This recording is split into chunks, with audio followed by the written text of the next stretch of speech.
Hari ini saudaraku saya akan bagikan satu pesan firman Tuhan. Spesial sekali, judulnya adalah Wisdom Explosion atau ledakan hikmat. Doa saya Anda semua mengalami ledakan hikmat yang dari Tuhan. Karena kalau Anda mengalami ledakan hikmat, Anda juga akan mengalami ledakan sukacita. Ledakan berkat, ledakan kemenangan, ledakan terobosan terjadi dalam hidup saudara. Karena orang hidup dengan hikmat dan tanpa hikmat pasti beda sekali. Tanpa hikmat orang itu ibaratnya jalan dalam kegelapan. Dalam kegelapan kita cuma meraba-raba ya. Dan orang kalau dalam kegelapan seringkali tersandung, terbentur, jatuh. Kenapa? Gelap. Tapi di tengah kegelapan kalau Anda dapat hikmat, yang gelap akan jadi terang. Dan kalau terang, tiba-tiba kelihatan, oh pintunya di sana. Oh jalan keluarnya di sana. Doa saya hikmat yang seperti itu saat ini datang dalam hidup saudara. Sehingga Anda ngerti jalan keluar, ngerti solusi, ngerti apa yang harus engkau lakukan dalam situasimu saat ini. Itu kalau ada hikmat yang dari Tuhan. Tanpa hikmat Anda boleh ambil keputusan, Anda boleh ngambil langkah, tapi keputusan dan langkahmu hanya jadi bumerang, akhirnya merugikan. Tanpa hikmat. Sebaliknya kalau Anda dapat hikmat yang dari Tuhan, satu hikmat dari Tuhan bisa membuat saudara ambil keputusan yang tepat, langkahnya benar, jitu, dan itu membuat lompatan besar dalam hidup saudara. Sekali lagi dalam nama Yesus, hikmat yang dari Tuhan, terima itu dalam nama Tuhan Yesus. Amin. The power of wisdom. Kuasa dari hikmat. Tanpa hikmat, Anda boleh pegang banyak di tangan saudara. Yang Anda punya boleh besar dan banyak. Tanpa hikmat, yang besar jadi kecil. Yang banyak jadi sedikit, habis. Tanpa hikmat, kekayaan besar pun habis. Tanpa hikmat. Tapi dengan hikmat, sekalipun yang kau punya sedikit. Yang ada di tangan saudara terbatas. Tapi dengan hikmat, yang sedikit akan berlipat kali ganda. Dia akan bermultiplikasi dengan dahsyat. Yang kecil akan jadi besar, yang sedikit akan jadi banyak. Oh, saya berdoa tangan saudara diurapi oleh Tuhan, ditambah dengan hikmat Tuhan, itu akan jadi dahsyat. Amin. The power of wisdom. Itu sebabnya hari ini saya ingin ajak saudara sungguh-sungguh menyadari pentingnya hikmat. Hidup di dalam hikmat. Kalau Anda ibu rumah tangga juga sama. Sama-sama membesarkan anak tanpa hikmat, ya sekedar ala kadarnya begitu saja. Tapi dengan hikmat melalui didikan saudara akan bangkit satu generasi yang berkualitas. Anaknya sama, talentanya sama, skillnya sama, tapi orang tuanya mendidik dengan hikmat, dibandingkan tanpa hikmat jadinya anak itu beda. Makanya Alkitab ngomong anak muda itu kayak anak panah di tangan pahlawan. Anak panahnya sama di tangan orang yang gak ngerti, dia jadi gak berguna. Akhirnya diluncurkan pun kacau balau. Karena tanpa hikmat. Tapi dengan hikmat, seperti anak panah di tangan pahlawan, anak panah itu bisa merebut kemenangan. Jadi saya berdoa para orang tua di tempat ini, hikmat Tuhan datang dalam hidup saudara, sehingga melalui didikan saudara, anak-anak saudara bangkit jadi orang-orang hebat, orang-orang perkasa yang diurapi Tuhan, melakukan perkara-perkara yang besar. Tepuk tangannya boleh yang paling meriah buat Tuhan kita. Hiduplah dengan hikmat. Membangun keluarga dengan hikmat. Membangun pernikahan dengan hikmat. Pernikahannya sama, pasangannya sama. Tapi treatmentnya berbeda. Cara ngomongnya berbeda. Ada hikmat atau tidak di dalam membangun keluarga. Hasil kebahagiaannya berbeda. Sukacitanya juga berbeda. Pekerjaanmu sama. Bidangnya sama, produk yang dijual sama, tapi kerja dengan hikmat dan tanpa hikmat hasilnya akan berbeda. Banyak orang tuh seringkali salah berpikir. Berapa banyak orang yang berpikir kalau kerja ini gagal cari kerja yang lain. Gagal cari kerja yang lain. Gagal cari kerja. Jadi masalahnya dia pikir adalah di pekerjaannya. Kita harus ngerti di setiap pekerjaan, di setiap bidang. Selalu akan ada orang yang berhasil, ada juga orang yang gagal. Di setiap bidang. Seringkali masalahnya bukan di bidangnya, bukan di pekerjaannya, tapi masalahnya di hikmatnya bagaimana kita mengerjakan pekerjaan itu. Kadang-kadang sebagian orang berkata seperti, tapi kan saya sudah melakukan yang terbaik. Tapi tetap tidak bisa. Saya mau ngomong sama saudara, yang terbaik saja tidak cukup. Sekalipun Anda sudah melakukan yang terbaik, tapi kalau yang kau lakukan salah, ya percuma. Anda boleh berkeringat tapi tanpa hasil. Sama-sama melakukan yang terbaik. Anda harus melakukan yang terbaik. Melakukan yang benar. Dan butuh hikmat untuk melakukan yang benar. Kalau Anda lakukan yang benar, yang tepat, yang akurat dan do your best di situ. Keringatmu akan membuahkan hasil yang manis di dalam pekerjaanmu. Oh, saya berdoa mulai hari ini kerja keras saudara tidak lagi tanpa buah. Mulai hari ini setiap kerja keras saudara akan membuahkan hasil yang manis, hasil yang lebat, hasil yang luar biasa. Dan untuk itu butuh yang namanya apa? Hikmat. Kita perlu hikmat. Kita perlu hikmat. Kadang-kadang dalam hidup banyak orang sudah autopilot. Kita sudah punya otomatis setiap hari rutinitas kita kayak gitu dan kita jalani aja hidup kita kayak gitu. Tapi kita mengharapkan hasilnya berbeda. Kalau saudara mengharapkan hasil yang berbeda, minta hikmat dari Tuhan. Apa yang harus Anda rubah untuk Anda lakukan, maka engkau akan melihat hasil yang berbeda. Bagaimana mungkin kita menjalani hidup yang sama terus menerus tanpa merubah apa-apa, tapi mengharapkan hasil yang berbeda. Dan untuk merubah dan melakukan yang tepat, yang akurat, yang jitu, butuh apa? Hikmat. Hikmat. Hikmat itu yang make a difference.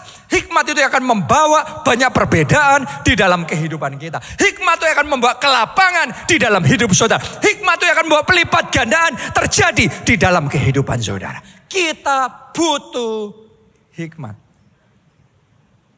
Mari kita baca 1 Tawarik 22 ayatnya yang kelima. Ini adalah kisah Salomo yang disebut sebagai orang paling berhikmat yang pernah hidup, yang dicatat di dalam Alkitab.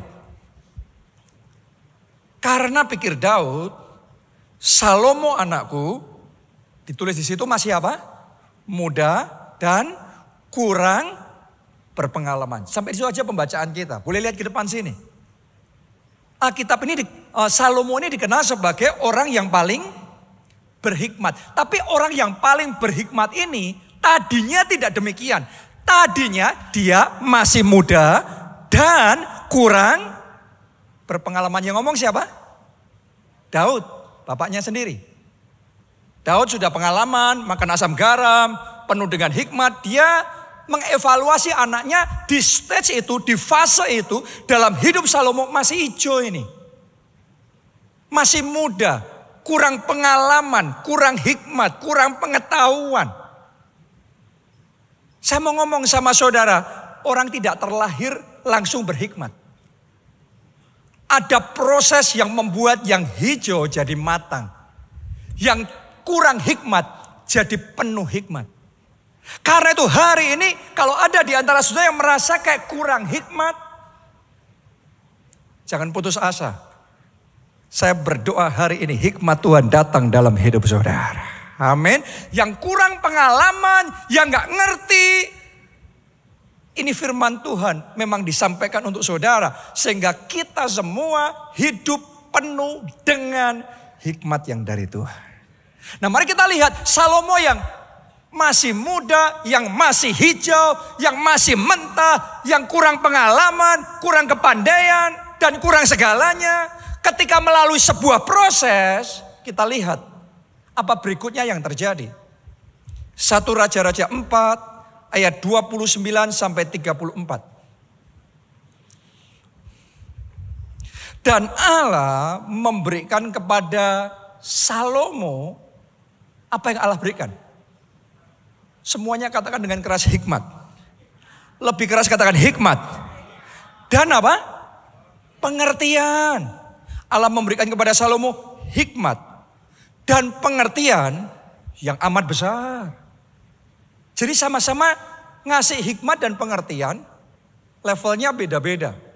Tapi sama Salomo, Allah ngasih hikmat dan pengertian amat besar.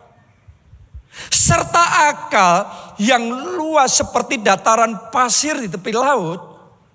Sehingga hikmat Salomo melebihi hikmat segala Bani Timur dan melebihi segala hikmat orang Mesir dan seterusnya nanti Anda baca di rumah. Sama-sama orang berhikmat, level hikmatnya tidak sama. Ditulis hikmat Salomo melebihi. Kalau Anda baca di ayat-ayat berikutnya, dicatat itu orang-orang paling berhikmat, paling kenamaan pada zaman itu. Di-compare, dibandingkan sama Salomo, ditemukan hikmat Salomo melebihi. Karena itu hikmat yang datang dari Tuhan. Oh, doa saya hikmat yang kayak gitu juga Anda terima dari Tuhan di dalam nama Tuhan Yesus. Amin. Hikmat yang melebihi karena sama-sama bertanding. Menang kalahnya seringkali ditentukan hikmat siapa yang melebihi. Oke, sama-sama kompetisi. Banyak orang cuma berpikirnya modal mana yang lebih besar. Kadang-kadang modal saudara bisa lebih kecil, tapi hikmatmu lebih besar, kemenanganmu lebih besar. Butuh hikmat yang melebihi. Itu yang dipunyai oleh Salomo. Hikmat yang melebihi. Dan karena Salomo punya hikmat yang melebihi, maka di bawah pemerintahannya Salomo, bangsa itu menjadi bangsa yang melebihi semua bangsa lain di muka bumi. Pada zaman itu. Karena dipimpin oleh raja yang penuh dengan hikmat. Kerajaannya sama. Rajanya sama, kalau mimpinnya tanpa hikmat, kerajaan yang kuat pun jadi lemah. Bangsa yang besar pun bisa hancur. Berapa banyak anak orang kaya dapat warisan banyak dalam 5 tahun, habis semua warisan itu. Anda boleh dapat kekayaan yang besar, jabatan yang tinggi, tanpa hikmat yang mensustain itu semua, ambruk tuh. Kekayaan jabatan itu butuh infrastruktur yang mensustain. Salah satunya adalah hikmat. Tanpa hikmat yang banyak jadi sedikit. Yang besar jadi kecil. Tapi dengan hikmat Salomo bawa yang sudah hebat jadi tambah dahsyat. Di bawah pimpinan pemerintahan bapaknya, Daud, bangsa Israel sudah jadi hebat. Tapi di bawah pimpinan Salomo itu melampaui semua bangsa yang lain di muka bumi. Terpuji, terhormat, ternama. Dicatat dalam firman Tuhan. Oh, hikmat yang melampaui semuanya. Saat ini terimalah dalam nama Yesus, terima dalam nama Yesus, terima dalam nama Yesus. Karena itu di bawah pemerintahan Salomo, bangsa Israel mencapai puncak kejayaan, puncak kemakmuran like never before. Sampai di zaman itu ditulis perak seperti batu. Emas seperti batu. Kayak gak ada nilainya, gak ada artinya. Saking kelimpahannya tuh begitu rupa. Kenapa? Wisdom. Tanah Kanaannya sama, wilayahnya sama, tentaranya sama. Kulitnya, rasnya sama, tapi hikmatnya beda, kemakmurannya berbeda. Kesuksesannya berbeda. Mulai tahun ini, kesuksesanmu akan berlipat kali ganda. Mulai tahun ini prestasimu, kemenanganmu, terobosanmu akan berlipat kali ganda. Boleh katakan amin. Tepuk tangan yang paling meriah buat Tuhan kita. Amin. Karena Salomo mengalami ledakan hikmat. Salomo anak muda yang bapaknya sendiri ngomong masih muda, masih hijau, kurang pengalaman. Dia mengalami ledakan hikmat. Makan prestasinya juga mengalami ledakan. Nama baiknya, influence-nya mengalami ledakan. Karena dia ngalami ledakan hikmat. Hari ini doa saya, ledakan hikmat yang sama Anda alami di dalam hidup saudara. Pertanyaannya bagaimana kita bisa mengalami ledakan hikmat seperti yang dialami Salomo. Sehingga dengan keluarga yang sama, pasangan yang sama, anak-anak yang sama. Tapi mulai hari ini sukacitanya luar biasa, masa depannya luar biasa. Mulai hari ini dengan pekerjaan yang sama, dengan keuangan yang sama, dengan semua yang masih sama, tapi ditambah hikmat yang lebih. Anda akan melihat mujizat yang lebih, keajaiban yang lebih, tanda ajaib yang lebih. Tahukah saudara, mujizat seringkali Tuhan kerjakan melalui hikmat. Siapa mau mengalami ledakan hikmat yang seperti itu? Saya mau bagikan bagaimana Salomo mengalami ledakan hikmat yang kayak gitu. Dimulai yang pertama, Salomo minta hikmat yang dari Tuhan. Jadi permintaannya ketika ditanya sama Tuhan, kamu mau minta apa Salomo? Dia nggak minta yang lain, dia minta hikmat. Kita baca 1 Raja-Raja 3 ayat 11 sampai 12. Jadi berfirmanlah Allah kepadanya, oleh karena engkau telah meminta hal yang demikian dan tidak meminta umur panjang atau kekayaan atau nyawa musuhmu, melainkan apa? Pengertian untuk memutuskan hukum, maka sesungguhnya aku melakukan sesuai dengan permintaanmu itu. Sesungguhnya aku memberikan kepadamu hati yang penuh hikmat dan pengertian, sehingga sebelum engkau tidak ada seorang pun seperti engkau, dan sesudah engkau takkan bangkit seorang pun seperti engkau. Apa yang Salomo minta? Hikmat.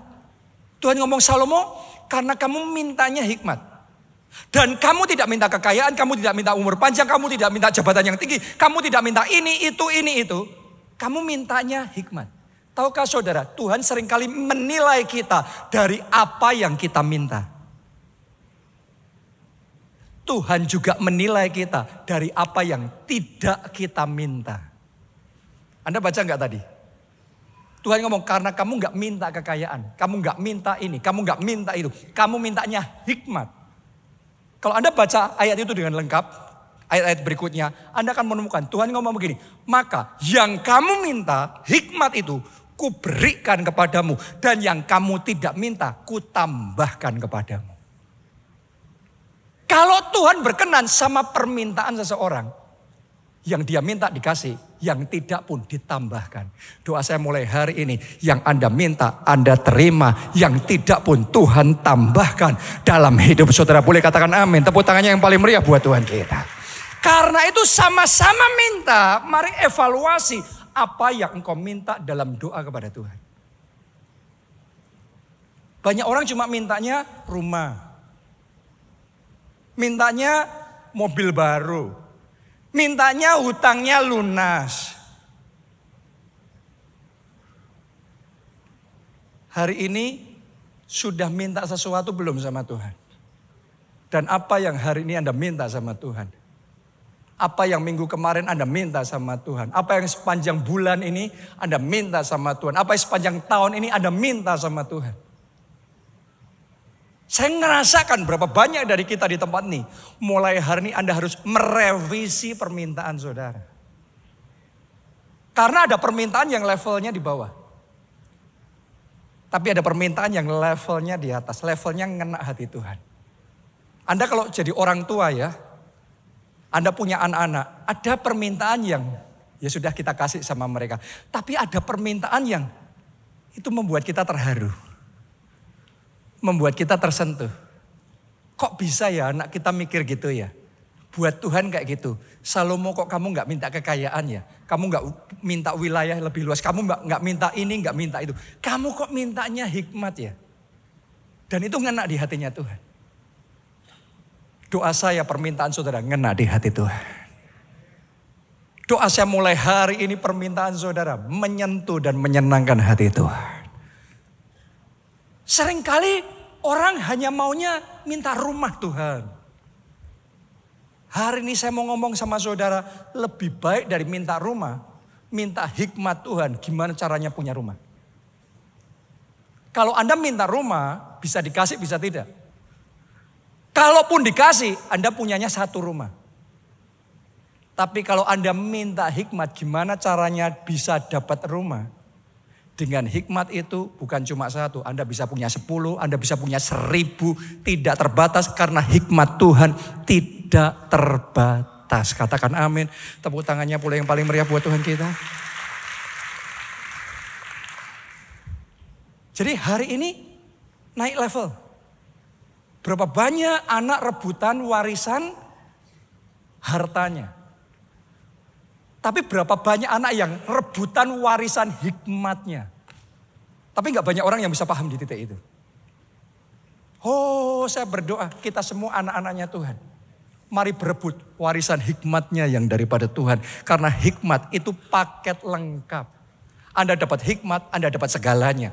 Begitu Salomo dikasih hikmat, dia dapat umur panjang, dia dapat kekuasaan yang lebih besar, dia dapat semuanya.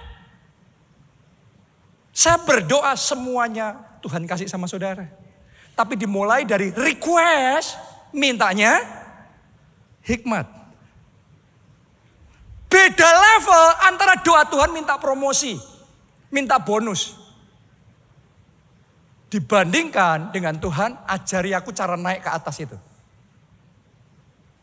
Karena sama-sama Anda dapat promosi, yang satu cuma dikasih sebagai grace, sebagai anugerah. Oke, Anda naik level, itu puji Tuhan banget. Tapi levelnya lain ketika Anda diajari Tuhan, caranya kamu naik ke atas itu gini loh. Begitu Anda diajari caranya naik, di level manapun Anda bisa naik lagi, dan naik level lagi. Tidak terbatas. Mulai hari ini, doa minta hikmat yang dari Tuhan. Ternyata hikmat itu bisa didapatkan bukan hanya dari belajar, tapi hikmat juga didapatkan Salomo dari doa minta sama Tuhan. Hari ini saya ajak saudara doa minta dari Tuhan. Tuhan berikan hikmat kepadaku, berikan pengertian kepadaku. Ajari aku cara untuk menang. Ajari aku cara untuk naik level. Ajari aku cara untuk mengalahkan lawan. Ajari aku untuk menang di dalam peperangan. Kalau Anda dapat hikmat kayak gitu, mulai hari ini, tidak peduli siapapun yang Anda hadapi, peperangan manapun Anda harus berperang. Tapi kalau selama ada hikmat dari Tuhan, kemenangan selalu tersedia bagi saudara. Terobosan selalu tersedia dalam hidup saudara.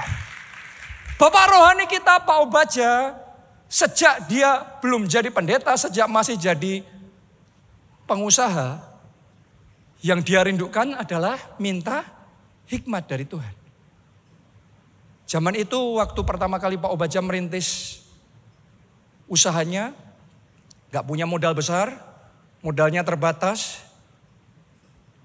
Salah satu saingan terbesarnya, waktu itu pabrik tekstil ya, bidangnya adalah tekstil. Pesaingnya mau ganti mesin yang paling baru, paling canggih, paling modern dari Jerman kalau gak salah waktu itu. Zaman puluhan tahun yang lalu, beli mesin itu 300 juta rupiah. Puluhan tahun yang lalu 300 juta itu berapa saudara? Masif sekali. Pak Obaja gak punya. Suruh beli kayak gitu gak bisa. Jadi yang dia lakukan, dia beli mesin bekas dari pesaingnya ini yang sudah mau dilungsurin, dibuang ini. Dibeli 10 juta. Saya mau tanya sama saudara. Kebanyakan orang kalau disuruh berpikir begitu saja, disuruh bersaing mesin 300 juta yang baru dan mesin bekas 10 juta, ada harapan gak menang? Gak ada harapan secara manusia. Tapi tahukah saudara, yang kecil, yang biasa, yang terbatas di tangan saudara, kalau ditambah dengan hikmat dari atas, dia bisa mengalahkan segalanya. Setelah beli mesin itu Pak Obaja dari Solo terbang ke Jakarta, ikut pameran mesin-mesin. Oleh salesnya dipikir, wah ini orang punya duit ini. Dikasih brosur, dikasih buku manual. Pak Obaja banyak tanya-tanya, diajarin ini, diajarin itu. Sehingga Pak Obaja ngerti, dia belajar. Dan dia doa minta, Tuhan beri hikmat. Tuhan beri hikmat. Dengan buku manual itu dikumpulin, terbang balik ke Solo. Terus kemudian dia ngotak-atik mesin itu sendiri. Mesin 10 juta dikotak-atik sendiri, di-upgrade sendiri, ditingkatkan sendiri. Karena nggak punya uang untuk bayar ekspor.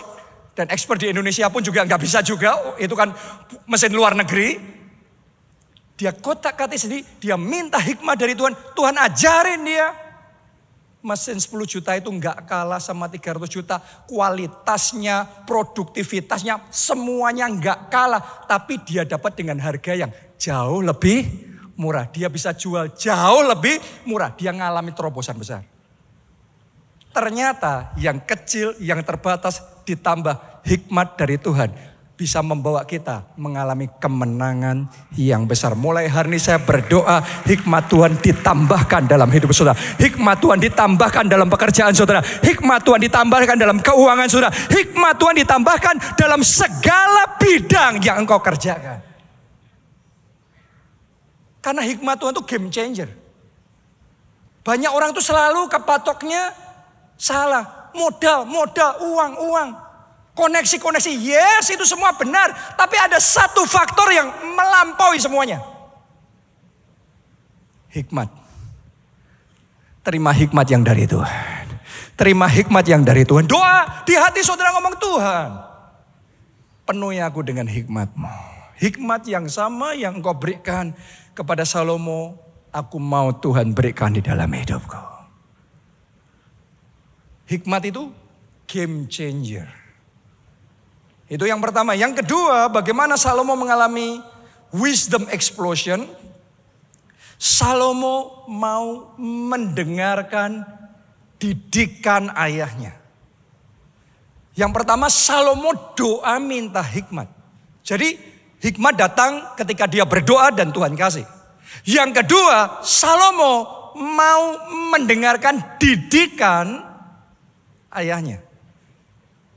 Anda harus ngerti bahwa Anda bertumbuh dalam hikmat bukan sekedar doa tiba-tiba dikasih.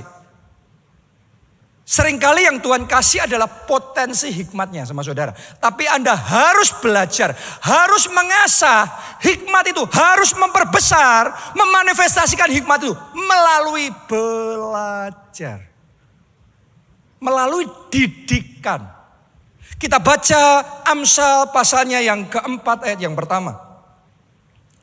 Dengarkanlah hai anak-anak, didikan seorang ayah dan perhatikanlah supaya engkau beroleh pengertian. Semuanya katakan didikan. Lebih keras katakan didikan. Lebih keras katakan saya perlu didikan. Melalui didikan, hikmat itu dipertajam. Melalui didikan, hikmat kita berlipat kali ganda. Karena itu dengarkanlah didikan seorang ayah. Biasanya didikan dimulai di rumah. Oleh ayah kita. Oleh orang tua kita. Tapi juga setelah itu lebih luas lagi. Seperti sekarang di gereja. Oleh firman Tuhan. Oleh Pak Obaja, oleh Bapak Rohani kita. Ketika kita membuka diri kita, menerima didikan, didikan itu melipat gandakan hikmat di dalam hidup kita. Karena itu dengarkanlah, semuanya katakan dengarkan. Semuanya katakan perhatikan. Hikmat yang sama, yang diucapkan, yang disampaikan, diterima dengan pendengaran yang berbeda, hasilnya berbeda. Hikmat yang sama, mutiara yang sama yang disampaikan, disajikan begitu rupa. Tapi diterima dengan perhatian yang berbeda, impactnya berbeda.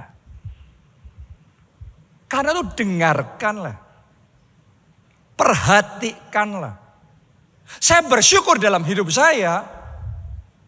Pertama kali saya belajar untuk merintis gereja. Saya nggak dibiarkan jalan sendiri. Tapi saya di bawah didikan Pak Obaja. Saya masih ingat waktu itu saya pulang sekolah Alkitab dari Amerika. Saya ada di Solo. Setelah itu saya diutus untuk merintis, memulai gereja kita di Jogja.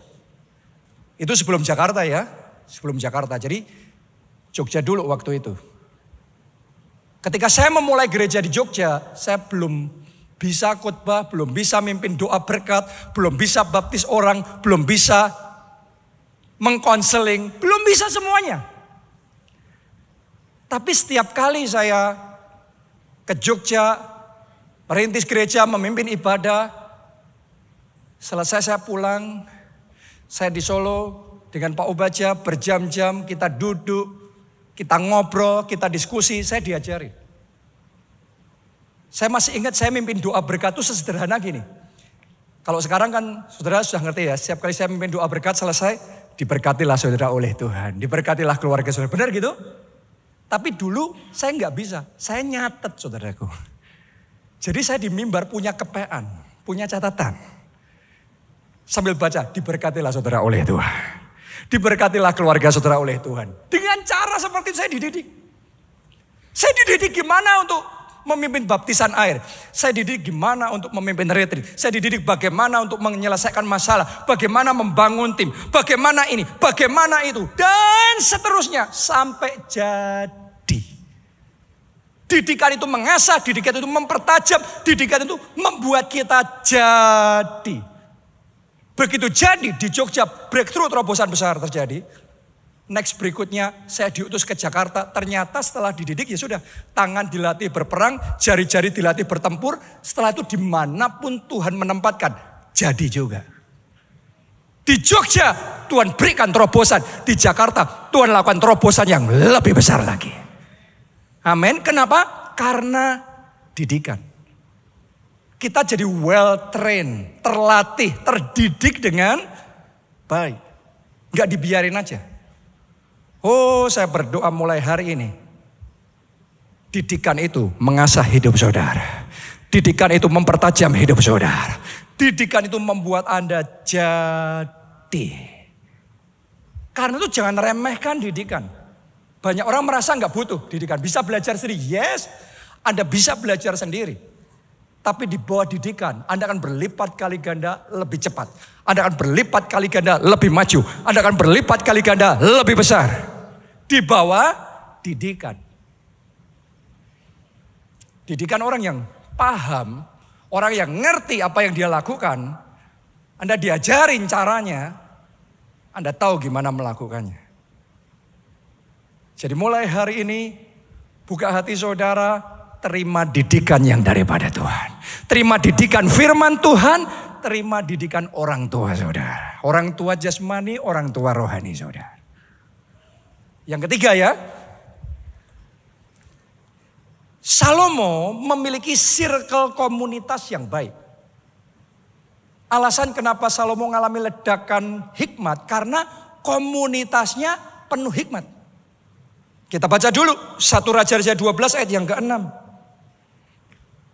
Sesudah itu Rehabeam ini anaknya Salomo, meminta nasihat dari para tua-tua yang selama hidup Salomo mendampingi Salomo. Sampai di situ aja pembacaan kita.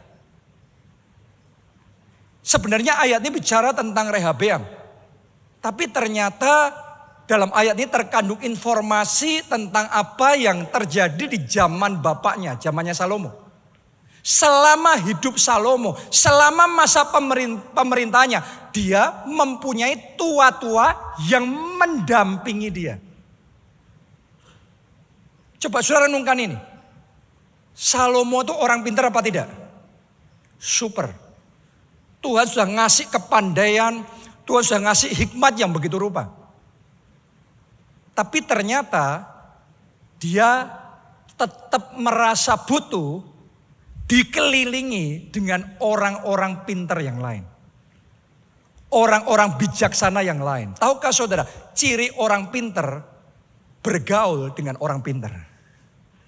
Ciri orang sok pintar gak butuh orang pintar yang lain. Merasa dirinya sudah pintar, gak perlu orang yang lain. Sudah selesai dia.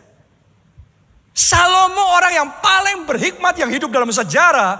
Dia mengelilingi dirinya dengan orang-orang pintar yang lain. Kenapa? Karena sebenarnya gak ada satu orang pun yang bisa pintar di semua bidang. Kita boleh expert di satu bidang.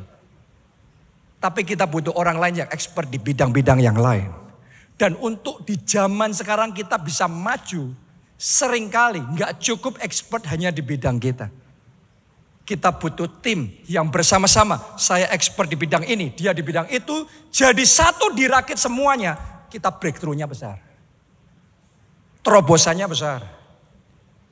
Jadi mulai hari ini saya ingin ajak saudara untuk bisa membuka diri. Untuk menyadari pentingnya kualitas komunitas yang kita punya.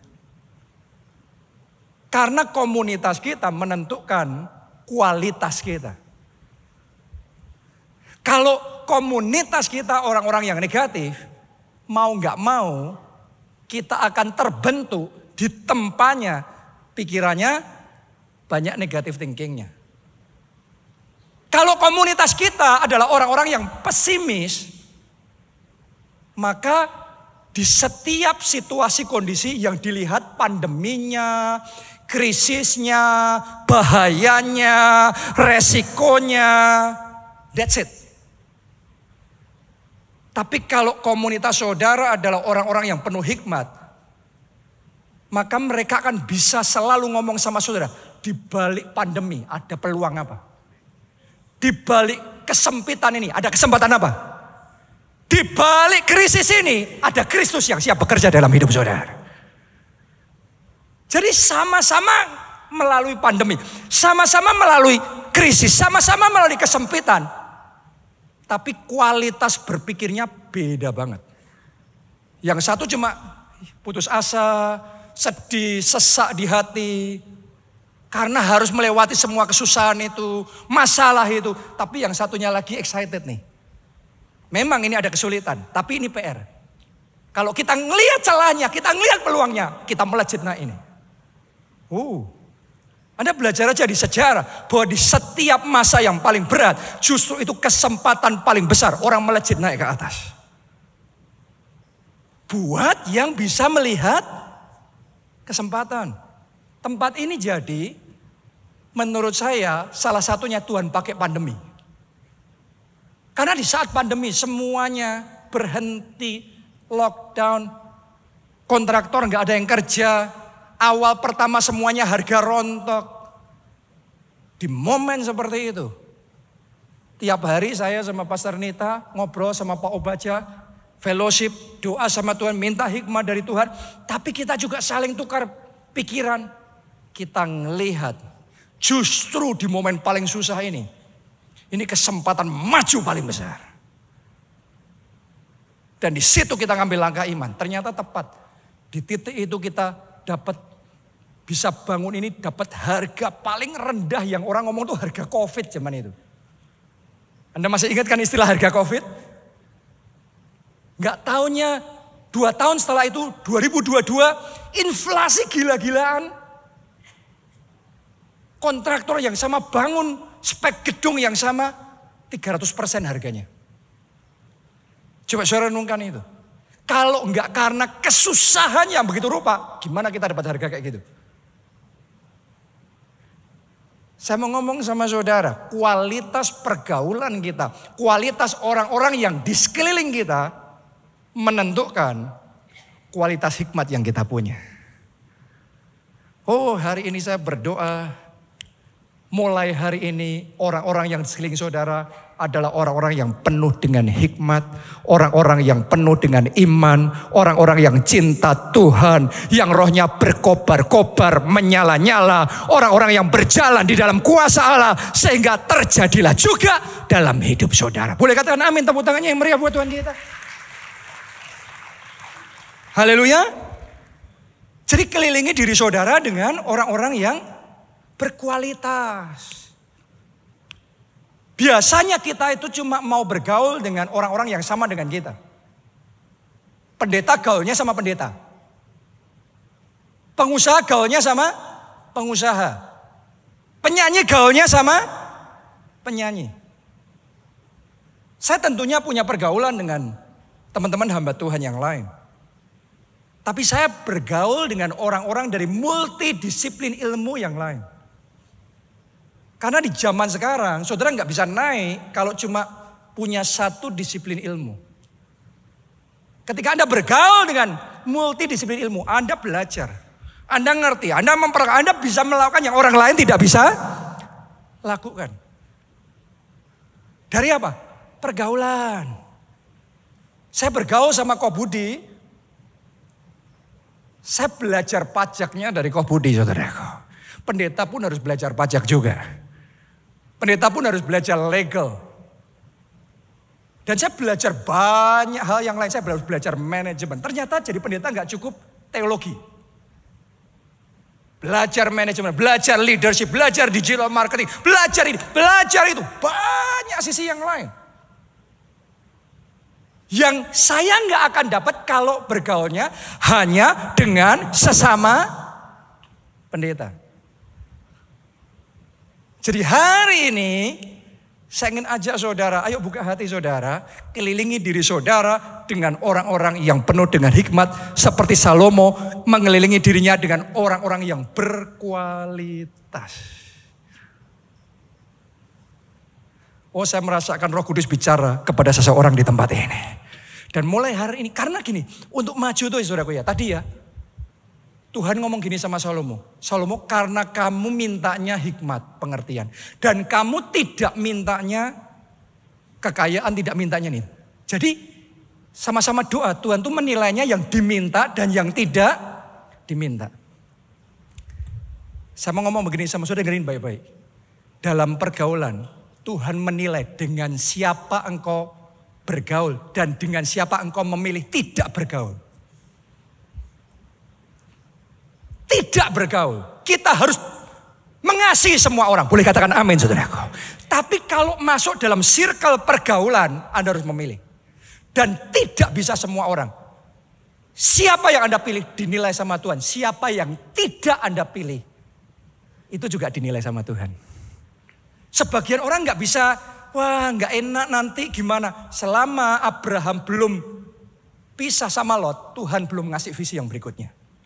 Anda baca di Alkitab, hanya setelah Abraham pisah sama Lot, baru Tuhan ngomong, Abraham sekarang lihat utara, selatan, timur, barat. Semua itu kuberi kepadamu. Tuhan nunggu Abraham pisah dari Lot dulu, baru dikasih. Ada orang-orang di tempat ini nggak bisa naik level selama Anda memilih tidak bergaul. Jadi bukan hanya memilih bergaulnya, memilih juga tidak bergaulnya. Memang lebih baik bersama daripada sendiri, tapi juga lebih baik sendiri daripada bersama dengan orang yang salah. Yes, saya ulangi sekali lagi saudaraku. Lebih baik bersama daripada sendiri, tapi lebih baik sendiri daripada bersama orang yang salah. Karena itu bergaul milih. Tidak bergaul, memilih juga. Yang mengerti katakan amin. Masih mengasihi saya. Kasih tepuk tangan yang meriah buat Tuhan kita. Saya tidak ngomong Anda harus membenci teman saudara. No, mengasihi semuanya. Tapi bicara pergaulan itu kita saling transfer nih. Saling mempengaruhi nih. Karena Anda terus gaul, values-nya jadi value kita. Cara dia berpikir, cara dia merasa, cara dia bersikap, itu akan ada transfer. Akan saling membentuk satu dengan yang lain. Yang itu Anda harus selektif. Salomo tidak mengelilingi dirinya dengan orang-orang yang konyol.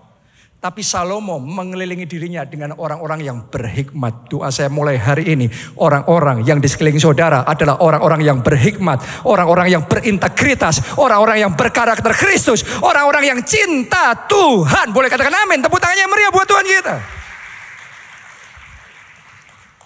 Yang keempat, yang terakhir, Salomo suka belajar melihat dunia luar. Jadi untuk hikmat bertambah, butuh yang namanya belajar melihat dunia luar. Kita baca dulu ya. 1 Raja-Raja 4 ayat 32 dan 33. Ia menggubah 3.000 amsal dan nyanyiannya ada 1.005. Ia bersajak tentang pohon-pohonan dari pohon aras yang di gunung Libanon sampai kepada hisop yang tumbuh pada dinding batu. Ia berbicara juga tentang hewan, tentang burung-burung, dan tentang binatang melata, dan tentang ikan-ikan. Sampai di situ pembacaan kita. Kalau Salomo bisa membuat sajak tentang pohon-pohonan ini, itu, macam-macam, tentang ikan, tentang burung, tentang binatang melata, berarti dia belajar enggak? Dia belajar loh. Dia enggak cuma duduk di istananya, di kamarnya, diladenin, enak-enakan. Dia keluar. Dia berpetualang. Dia traveling, dia ngelihat dunia luar. Dia mempelajari, dia riset, dia orang riset tuh. Salah satu ciri orang yang maju, setiap hari pasti ada belajarnya. Tidak hanya kerjanya. Setiap hari harus ada sesuatu yang baru yang ditambahkan. Learning curve-nya harus nambah di sini. Grafik belajarnya harus nambah terus. Tiap hari kita harus lebih pintar dari hari kemarin. Lebih cerdas lagi. Lebih lihai lagi. Tiap hari. Ternyata jadi anak Tuhan, jadi orang Kristen gak cukup punya hati yang cinta Tuhan. Karena Yesus yang ngomong, kamu harus tulus seperti merpati. Cerdik seperti ular. Loh, Yesus yang ngomong cerdik seperti ular loh. Jadi orang Kristen harus cerdik seperti ular. Tiap hari harus nambah nih di sini. Kadang-kadang banyak orang sudah autopilot dalam hidupnya. Pagi bangun, sepanjang hari aktivitas sudah rutin. Sampai gak kepikir lagi ya sudah kayak gitu. Tapi gak ada yang nambah di sini. Kerjanya keras, tapi sininya gak nambah. Hikmahnya tetap sama. Jalan di tempat, gak bisa naik level. Orang yang naik level, yang tiap hari hikmatnya nambah. Tiap hari belajar sesuatu, tiap hari nambah sesuatu. Orang yang kayak gitu, saudara akan melihat dalam hidupnya tidak akan pernah berhenti. Yang namanya naik level lagi. Naik level lagi. Oh, saya berdoa itu yang Anda alami. Naik level lagi. From glory to glory. Dari satu level pada level berikutnya. Pada kemuliaan Tuhan yang semakin besar. Buat saya salah satu alasan kenapa Tuhan bawa gereja kita ngalami kemajuan lagi. Kemajuan lagi. Tahun ini kita akan merayakan ulang tahun yang ke-34. Puji Tuhan, oleh anugerah Tuhan, September nanti tanggal 9 kita akan merayakan ulang tahun yang ke-34 gereja kita di Jakarta. Tepuk tangannya boleh yang paling meriah untuk penyertaan Tuhan anugerahnya buat gereja kita. Jadi pastiin Anda hadir ya. Nanti di sini kita akan dilayani Pastor James Stardiven. Anak rohani dari Pastor Adeboye, pendeta gereja terbesar di dunia. Jadi kalau sudah melihat gereja besar di Indonesia atau di Singapura dimanapun, itu cuma secuil saudaraku. Mereka yang di sana itu gerejanya main hall-nya ini 3 km kali 3 km. 9 juta meter persegi. Ya, jadi wow. Itu luar biasa. Nanti Pastor James akan hadir dan melayani kita tanggal 9 September di Haleluya Center di PIK ini. Saya percaya kita akan melihat demonstrasi kuasa Tuhan. Kita akan melihat kesembuhan ilahi, mujizat dan tanda ajaib dinyatakan luar biasa. Ya, jangan lewatkan kesempatan ini. Nanti juga dimeriahkan artis rohani Melita Sidabutar akan hadir juga dan memeriahkan. KA Worship juga, saya sama Pastor Nita akan bareng-bareng di sini. Kita akan celebrate His goodness. His faithfulness. Kita akan rayakan kebaikan dan kesetiaan Tuhan yang luar biasa atas hidup kita, atas gereja kita. Ya, kembali saudaraku ya, ini malah ngomong ulang tahun gereja. Salah satu alasan kenapa Tuhan bawa gereja kita maju lagi adalah karena kita punya Bapak rohani, Pak Obadja gembala kita, tidak pernah berhenti belajar. Terus belajar. Padahal Pak Obadja itu pendidikan formalnya SMP kelas 2 aja nggak selesai. Karena masalah yang dia alami akhirnya berhenti. Saudara sudah tahu ceritanya itu. Sebagian besar dari saudara. Tapi ternyata dalam hidup pribadinya dia terus belajar. Tentang kegeraan Tuhan dia terus belajar. Zaman itu dia belajar ke Korea. Bukan cuma di Indonesia. Sampai ke Korea. Zaman itu gereja terbesar di dunia ada di Korea. Pak Baja berangkat dan belajar di sana. Terima impartasi. Nangkep hal-hal yang baru. Dikerjakan, kita maju. Setelah itu belajar ke Singapura. Kita pelajari lagi. Kita kerjain lagi. Maju lagi. Belajar ke Australia. Belajar ke Bogota, Kolombia. Kelompok sel yang zaman itu kita sebut prinsip 12. Kalau ada yang masih ingat ya. Pada zaman itu, kita ngalami ledakan yang luar biasa. Pertumbuhan yang luar biasa. Kita belajar lagi ke India. Yang sekarang tahun-tahun ini lagi banyak belajar ke Nigeria. Ke gereja yang tadi saya ceritain sama saudara. Dan kita baru saja pulang dari Nigeria minggu lalu. Baru saja kembali. Ngikutin, itu buat saya perjalanan yang ke-6 saya ke Nigeria. Belajar lagi, ngeliat lagi. Kenapa kok terus menerus? Karena belum selesai belajarnya nih. Masih terus ngeliat ada hal yang baru lagi. Hal yang kita pelajari lagi. Dapat hikmatnya lagi. Dan kita percaya apa yang Tuhan bisa kerjakan di sana, Tuhan juga bisa kerjakan untuk Jakarta, Tuhan bisa kerjakan juga untuk Indonesia, Tuhan bisa kerjakan untuk kita semua. Tepuk tangannya yang paling meriah buat Tuhan kita. Dan saya secara pribadi terima berkat yang luar biasa. Saya setelah dari Nigeria kemarin, saya lanjutin perjalanan ke Inggris. Saya baru pulang kemarin. Makanya ini masih rada. Ya. Tapi kemarin dalam perjalanan dari bandara ke rumah, saya ngomong sama Pastor Nita. Luar biasa ya, saya belum bisa cerita penuh sama saudara.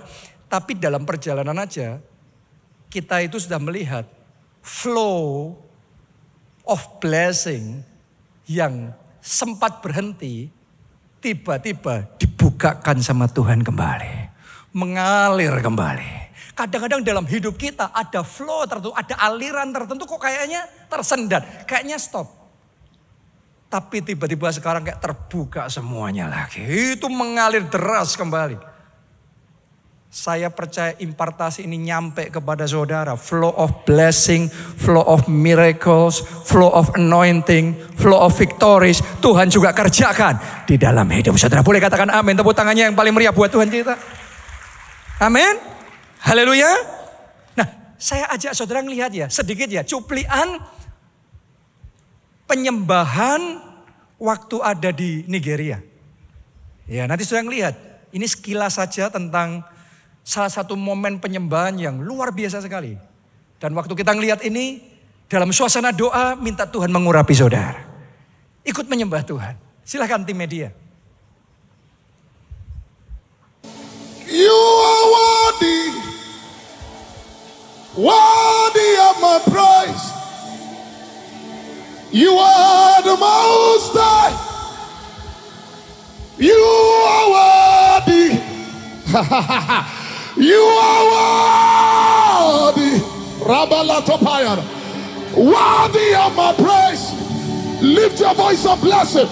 17 juta orang saudara ngumpul jadi satu. 17 juta orang. You are worthy. Shadabala Taliane. Worthy of my praise. Lift your voice. You are the most high. Celebrate God. Empele the parada. When I think about the goodness of God, you are worthy. Lift your voice. Worthy of my praise. Elana nato para. Siana nakaparadakaya. Yeah. I said you are worthy. You are worthy. Worthy of my praise. are not sick, my God. You are the master. Elebere de gata. Osamara di anate. And the very another. You are worthy. You are worthy. You are worthy. You are worthy. You are worthy. You are worthy. You are worthy. You are worthy. You are worthy. You are worthy. You are worthy. You are worthy. You are worthy. You are worthy. You are worthy. You are worthy. When I think about the goodness, when I think about the mercies, when I think about my God, Sheliba Radoste, you are the master. You are worthy. Ashani Anataliane, you are worthy. Worthy of my praise. You are the master. Ayaya Baradakapa. So anybody lie laro. Anybody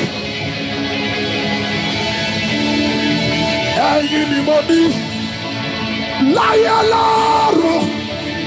Anybody Sadabara diane Jasu.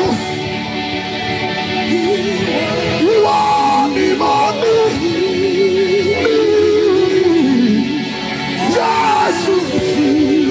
Itu choirnya 6.000 orang. Hanya choir saja. All I have is you, enough and enough. Enough and enough, enough and enough. All I have is you. Shadabagata. All I have is you. Enough and enough. All I have is you. Jesus.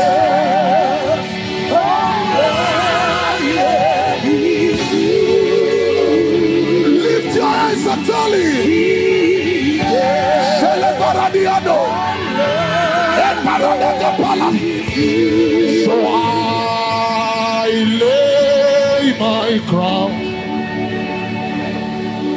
and worship you. I lay my crown and worship you. Melody, na na na na na. I lay my crown.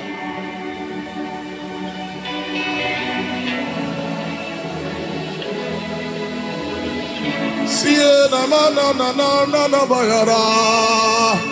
I lay my crown.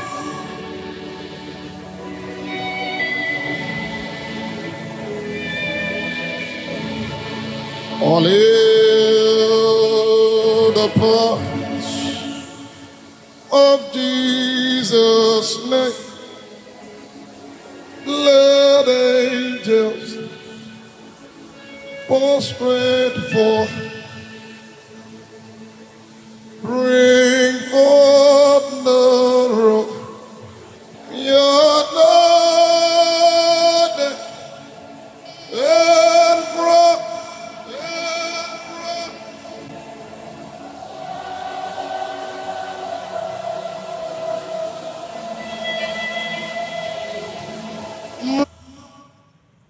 Kasih tepuk tangan saudaraku.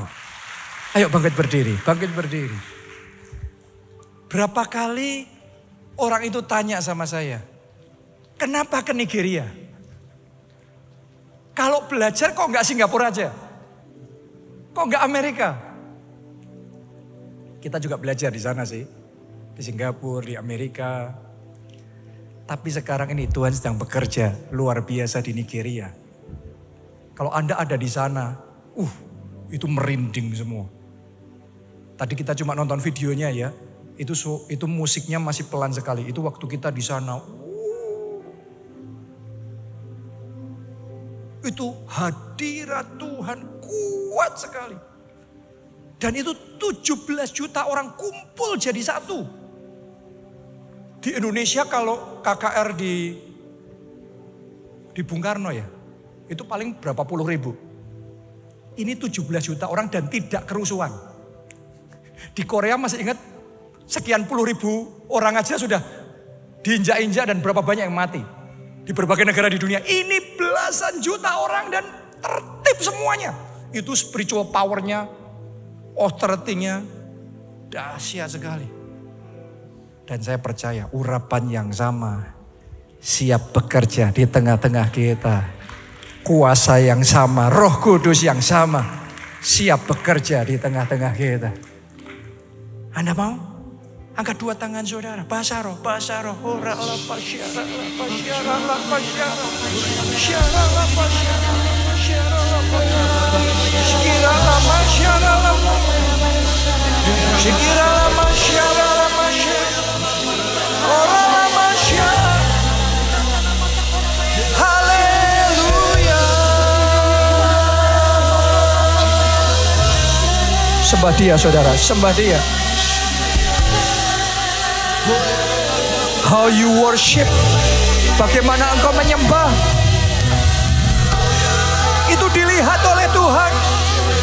Biarlah penyembahanmu berkenan, menyentuh hatinya. Haleluya.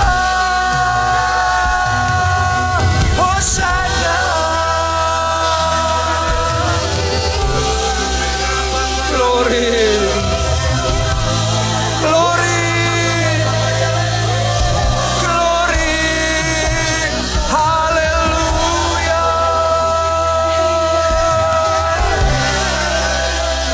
King of Kings, Lord of Lords, God of Gods, worthy, you are worthy to receive all praises and honor to the King, Lord Jesus.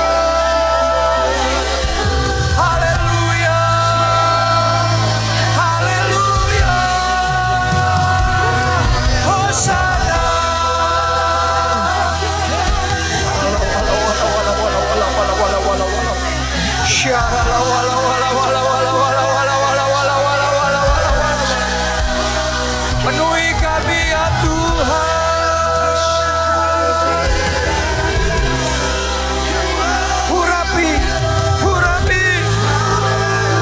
Urapilah kami dengan Roh Kudus-Mu.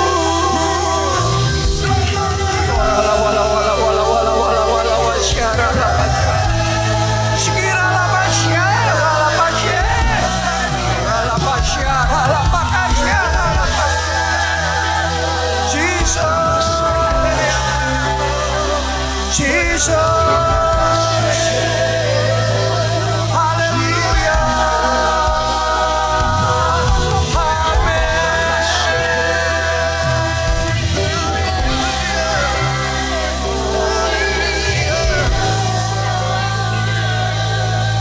Siapa di sini yang butuh hikmat dari Tuhan? Siapa di sini yang mau minta? Seperti Salomo minta sama Tuhan. Tuhan, aku mau hikmat-Mu. Aku perlu hikmat-Mu. Penuhi aku dengan hikmat-Mu. Anda yang mau itu angkat dua tangan saudara. Doa sama Tuhan. Katakan, Tuhan, aku mau hikmat-Mu. Penuhi aku dengan hikmat-Mu. Doa saudara, doa. Angkat suara, doa. Penuhi sekarang hikmat-Mu ya Tuhan. Marifat yang dari atas, hikmat yang sama yang Kau berikan pada Salomo. Curahkan.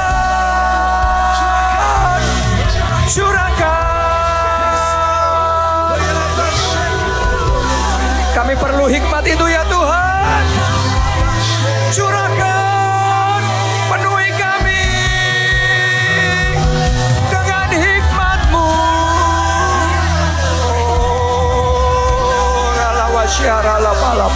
Ajari kami Tuhan, ajari kami Tuhan untuk menyelesaikan masalah ini. Ajari kami untuk ambil keputusan yang tepat. Ajari kami Tuhan untuk memilih yang benar. Ajari kami Tuhan untuk mengalahkan lawan kami. Ajari kami untuk menang Ajari Tuhan, ajari untuk kami naik level. Ajari kami ya Tuhan.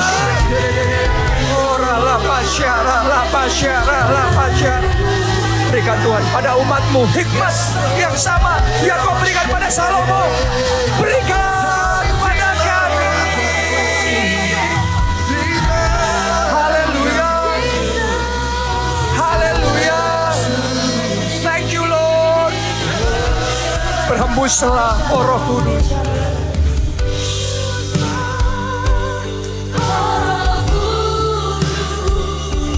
Berhembuslah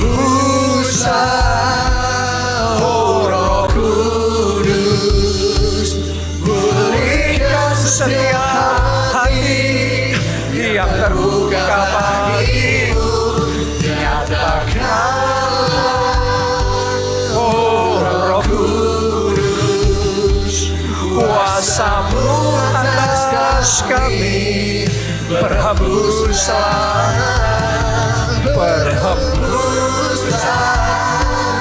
oh Roh Kudus, pulihkan setiap hati yang terbuka bagimu. Nyatakanlah oh Roh Kudus, kuasa-Mu atas kami. Berhembuslah penuhi hati ini. Kuasa-Mu atas kami. Berhembuslah penuhi hati ini. Kuasa-Mu atas kami. Berhembuslah penuhi hati ini. Tepuk tangannya yang meriah buat Tuhan kita. Terima kasih Tuhan. Amin. Amin.